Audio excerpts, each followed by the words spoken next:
Et je travaille ardemment depuis longtemps aussi aux collaborations franco-italiennes parce que je suis à Briançon depuis 12 ans et je vis en France depuis une vingtaine d'années. Mais j'ai encore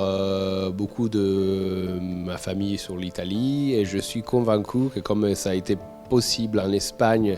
avec la France ou en Belgique avec la France, des territoires où la frontière sanitaire n'existe pas sont possibles. On est en train d'étudier depuis un an et demi comment faire à collaborer mieux entre la SLTO 3 italienne et le GHT des Alpes du Sud, et en particulier l'hôpital de Briançon où je travaille, pour le bien des patients français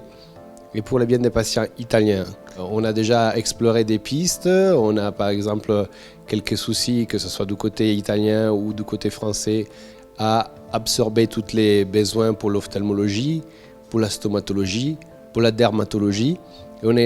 on essaye petit à petit, en faisant des réunions, en faisant rencontrer des chirurgiens, en faisant toucher les problématiques aux administrateurs et gestionnaires, que ce soit du côté italien ou du côté français, qu'à travers les fonds européens et un projet qui existe, qui a été validé par l'Europe, qui s'appelle ProSanté, est un projet Alcotra, on peut trouver des solutions là où séparément on n'arrivait pas à les trouver pour les biens des malades qui sont dans nos montagnes, parfois un peu trop loin des gros centres